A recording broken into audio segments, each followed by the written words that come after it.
Hello, welcome. I am glad to be participating in this conference. Thank the organizers for asking me to give this talk on the kinetic chain in shoulder function. I am at the Lexington Clinic, the Shoulder Center of Kentucky in Lexington, Kentucky. The first thing to know about the kinetic chain is it's a way of looking at the body in terms of segments or links. There are many links, each having to be coordinated to make a useful function.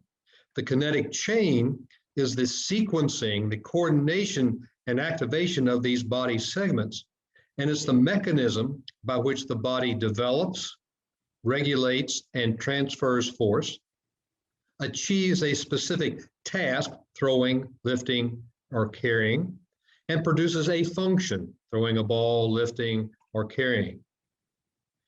It is once again, a sequence, a coordination of the muscle activity, joint positions and motions, and scapulohumeral rhythm is a very important component of this coordinated activity. It requires good anatomy that is acted upon by physiology, the muscle activation, to produce mechanics, motions and positions and forces. And it's very specific to the task, throwing a ball, swimming, lifting, different things. This was the original model that was shown to me by Dr. Jack Groppel. It shows there's a sequence of each segment, the legs, trunk and back, shoulder, elbow, and wrist, to be organized in time and producing a buildup of force so that the end of the kinetic chain, the hand or the object in the hand, to produce force. We originally showed this as a model showing, once again, the force is developed in the trunk, funneled through the shoulder, out to the hand. In sports, this occurs. Good example here is the tennis serve. This is the sequencing of each of the body segments. You have a ground reaction force that goes to the hip and back as the very first segment to achieve its maximum velocity. Then it's translated to the shoulder, the light blue, then to the elbow, the red, the wrist, the green, and then eventually the racket and the ball, the darker blue. And this is the same for any different type of serve, a flat serve, kick serve, or slice serve. In daily work, you see this is a model that was shown where they looked at muscle activations in relationship to moving the arm into space. These are called anticipatory postural adaptations. They are programmed positions for the proximal segments to create distal mobility. And it turns out that before your arm ever moves, 32 milliseconds before it moves, the calf muscles activate to stabilize and facilitate. So there's a kinetic chain. The purposes is to produce efficient force development, sequenced motions, force transfer between the segments, so that the distal segment is in the right location, position to do the task. And then the joints are protected from shear or translation through this coordination. So it's a very important system. But it is a closed system.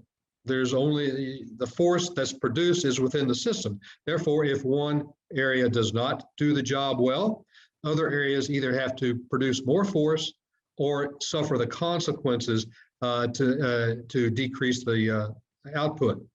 Therefore, the site of the symptoms, the area that may be sore, may not be the only site of the alterations. We call this a victims and culprit situation. The shoulder may be the victim, but as we will see, there may be other areas that are contributing to the problem at the shoulder.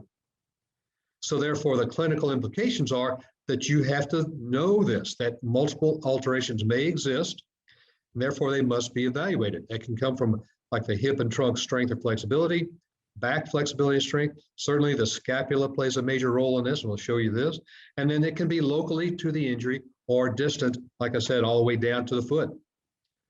So when you are seeing the patient with a shoulder problem, what may be seeing you? From the literature, we know that there are alterations in leg and hip flexibility and strength in about 50 to 60% of the patients. Core stability and strength, 65% of the patients can be demonstrated to have a problem. Scapular dyskinesis is almost all the patients, 90% of the patients with shoulder pain will have scapular dyskinesis. Some type of altered glenohumeral rotation, once again, about 90%. And then certainly you obviously have the anatomy, the things that you normally look for in the shoulder, but you're missing all these other parts unless you look at the rest of the body.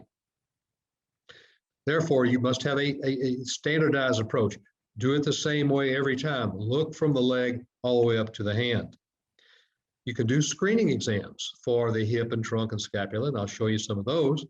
And then if there's a positive test, then you can do more detailed evaluation of hip strength or shoulder range of motion.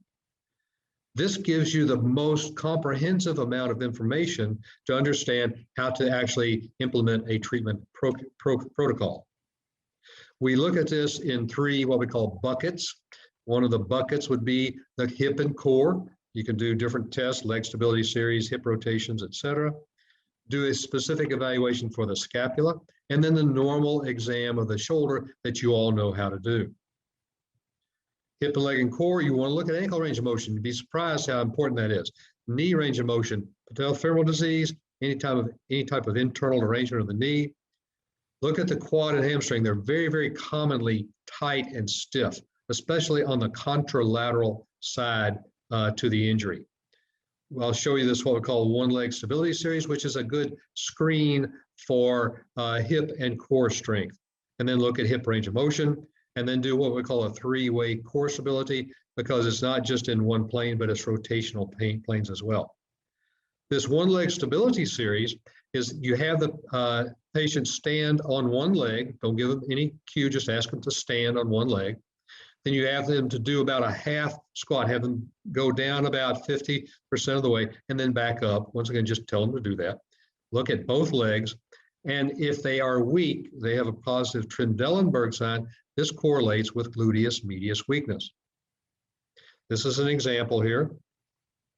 Yeah, specific criteria. Look, several cycles, and you can see that indeed, as this patient stands, they have a Trendelenburg, and they have a weakness, and they're trying to hold the position so that they have gluteus medius weakness.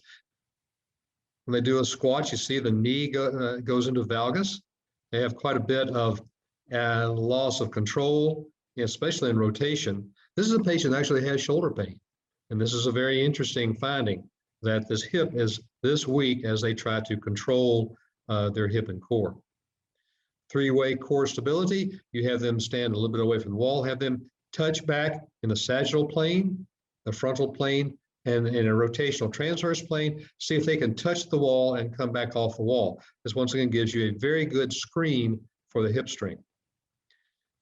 Scapular dyskinesis is very common to be seen. It's a clinical observation. You can see the asymmetry, the medial border prominence of the scapula. This can be an altered position at rest or altered motion. Kinesis is normal motion in position. Dyskinesis is alteration of this. It's either altered resting position or dynamic motion. It's an impairment of scapulohumeral rhythm, therefore putting much more stress and load on these structures distal to the scapula, the shoulder joint, elbow, and hand. Sometimes it's the cause, sometimes the effect. However, it does play a role in the symptom production. You can do a test called the scapular dyskinesis test. You look at the patient's both shoulders as scapulas at rest. You have them move their arm in forward flexion 3 to 5 times. Observe the medial border of the scapula. If there's an asymmetrical prominence, you say, yes, it is, or no, it is not. You can add a little bit of weight and do more repetitions to make this a little bit more easy to see. It turns out that this particular clinical observation is correlated very well with actual bone motion, so that if you see it, then you can say, yes, indeed, that it does exist as part of the symptom complex. This is showing, once again, a patient with the difference between kinesis and dyskinesis.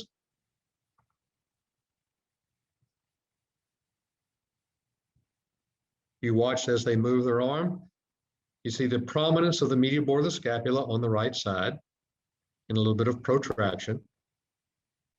You can see that as they bring the arm back down, there's obvious alteration of the normal motion of the arm. That's called dyskinesis.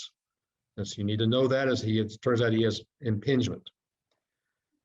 You can also show the effect of that dyskinesis on symptoms by doing what we call the corrective maneuvers. There are two. One's called the scapular assistance test.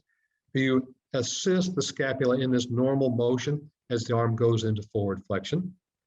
If you find that there are symptoms of impingement or pain are decreased with this, it's a positive test.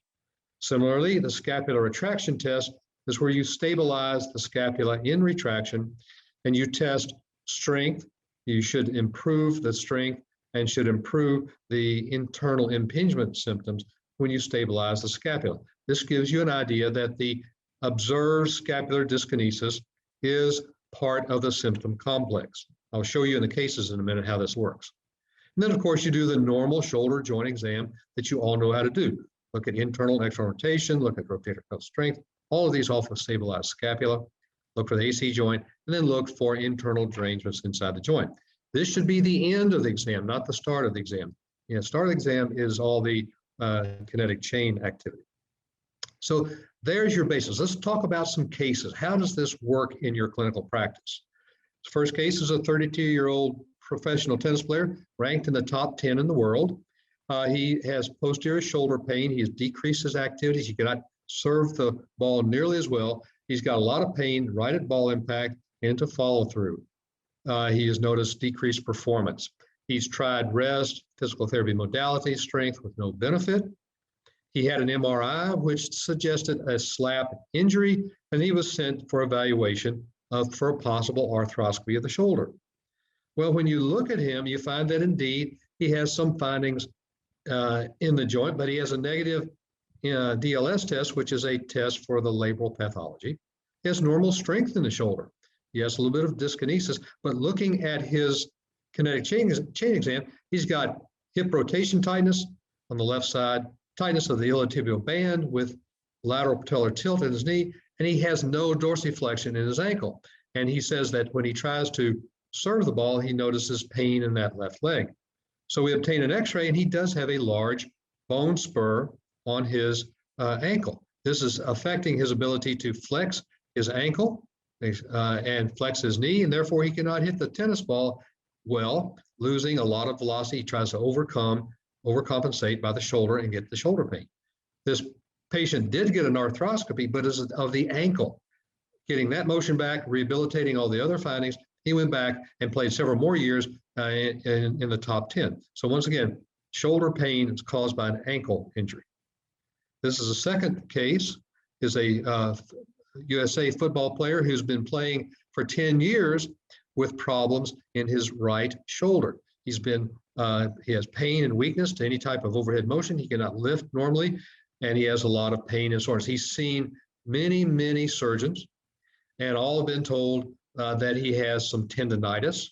He's been put on therapy without any relief. He eventually got an MRI and once again was told he had a labral injury and he may need to have surgery, even though he really has no symptoms of a labral cause. So this is his exam, and there's some video and audio.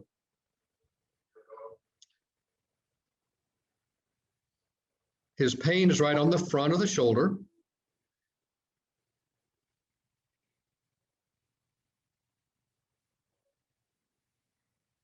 He has more pain in the area across as he goes into forward flexion with impingement.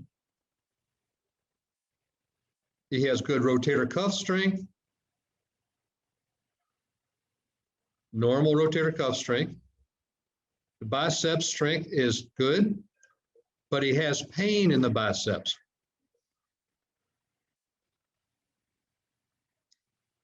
This is a test for DLS, for shoulder joint symptoms, and there's no pain in the back, but pain on the biceps. This is a test for biceps tightness. He has biceps tightness all the way along the entire biceps. If you look at him from the back, you see the asymmetry of the scapula with a protracted position. See, once again, the abnormal scapular motion and position as he raises his arms, showing loss of control. Now, this is a test for scapular retraction strength. You have him push back against your hand. He has normal on that side. He's weak and protracted scapula. This is called the scapular assist test, and it completely relieves the symptoms.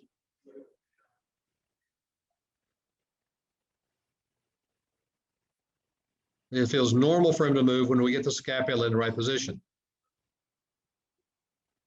He has demonstrated rotator cuff weakness. You see the scapular abnormality of position, protraction. If you stabilize him in the scapular retraction test him again, and he has normal strength with no pain. As he pulls back,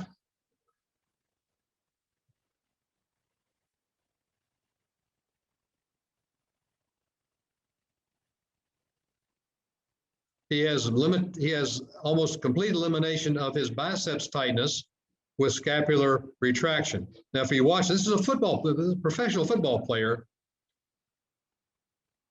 He has inability to stand on one leg.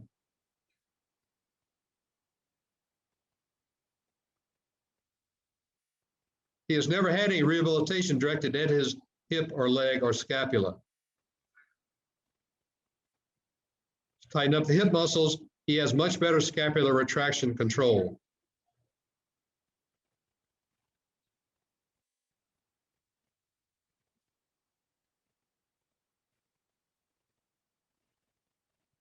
That relieves his biceps tightness by getting the scapula in retraction.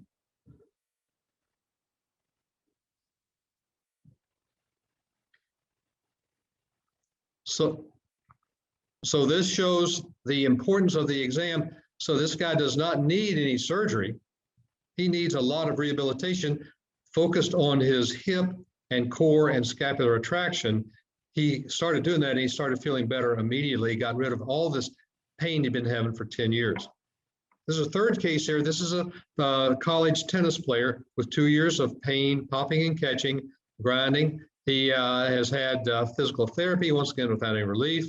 He had an injection without any relief. He has an MRI that shows a labral injury. He does have a labral tear, but he cannot play. And so the idea is that he may need to have surgery, but what else does he need?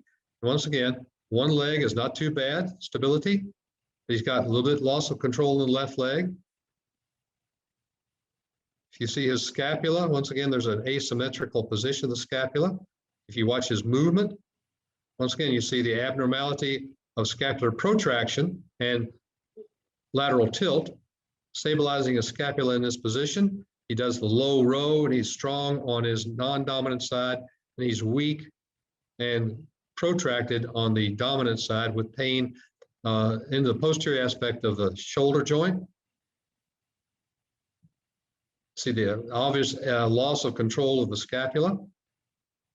The scapular assist test, once again, shows he has good relief of his symptoms with no pain in rotation with the scapular assist test.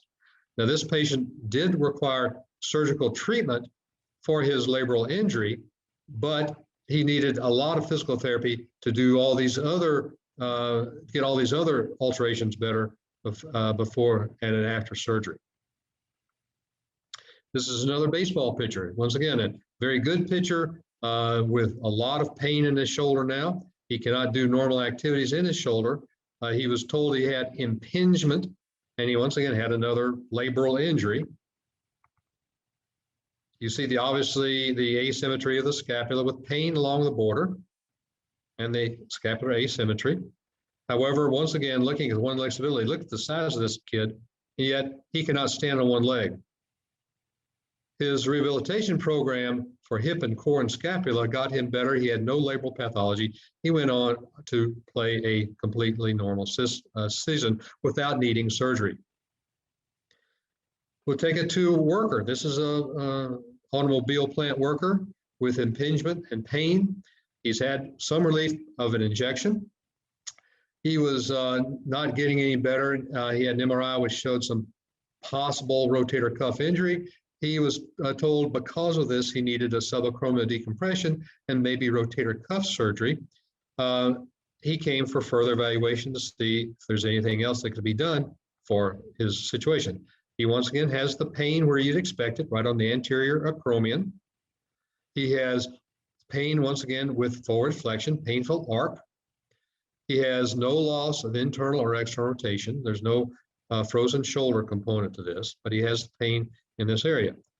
He has weakness of forward flexion strength, once again with pain localized to the lateral acromion.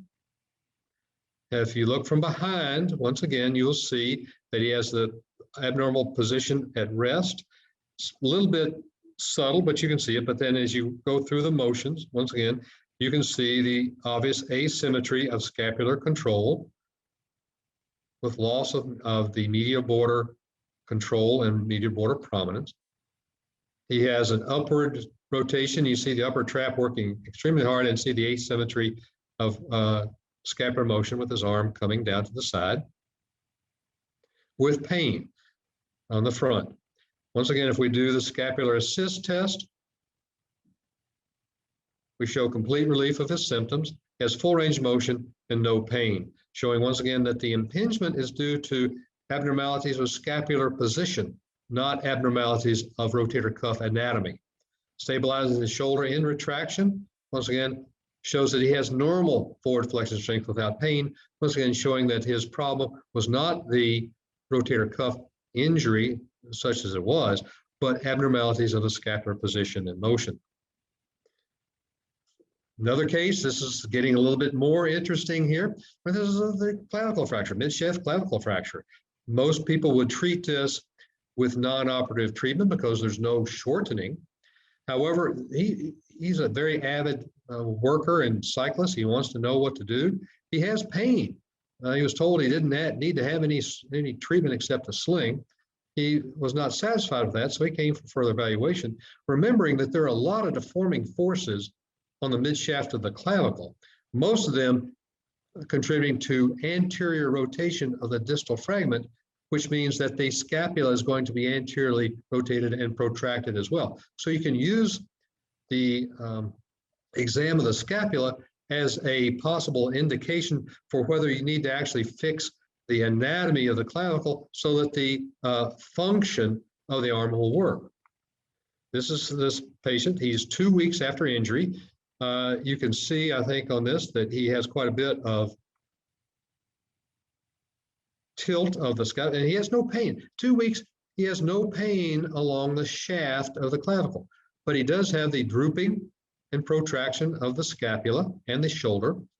He only has about 70 to 80 degrees of forward flexion, and he has pain in impingement along the lateral acromion, not at the fracture site. Once again, if you look at him, you see the obvious abnormality of the scapular position because of the lateral tilt, anterior tilt, this protraction. Once again, now you can reduce this fracture, always take the distal fragment to the proximal fragment, you reduce the fracture. This has the effect of putting the scapula where it's supposed to be. Now he has active abduction without pain and a complete change in his impingement symptoms, indicating that the problem of his arm function has to do with the position of the scapula, which is the position of the clavicle. Therefore, in this situation, if you let it heal in this protracted position, you will have decreased function. Therefore, if you fix it, he is now 3 weeks post-injury. We did a plate. Now he has normal scapular position and motion. And now he has very good motion. Once again, showing the benefit of the scapula position as it relates to arm function and the scapular position as it relates to the fracture. Not all clavicle fractures need to be fixed with surgery, but the ones that may be benefited by surgery are the ones that alter the scapular protraction. This final case is a total shoulder patient. He's now 8 months post-op or reverse. This is courtesy of my partner, Dr. Brent Morris. He's got painful weak shoulder motion, and he was sent for a possible revision that maybe the reverse shoulder is not working well. So he's not happy going through another surgery. So if you watch him, once again, he has painful, restricted, that's as far as he can elevate the arm. He has pain anteriorly and impingement. He cannot go any higher than that. It hurts, and he's worried about it not working well. So once again, if we do a scapular assistance test, you can see that if the muscles work normally, the arm works normally. What has happened, he's never had any rehabilitation of any of the muscles that control the scapula. Therefore, he has no ability of his scapula to help elevate the arm. He did not need surgery, he needed rehabilitation. This patient would be a prime candidate for a stress fracture as he continued to try to raise his arm against that scapula that was not moving. Conclusions: kinetic chain is a key component in most shoulder function. The body works as a unit to achieve a purposeful task. It can fail as a unit in different places. There are victims and there are culprits that you need to look for. You need, therefore, to do a comprehensive evaluation of all the local and distant problems that may be going on. Sometimes it'll be the hip and core, sometimes it'll be the scapula, sometimes it'll be both, sometimes it'll be the ankle. You just need to look and see. And therefore, this would set up a comprehensive treatment protocol that will allow the best function of the entire kinetic chain. Gracias.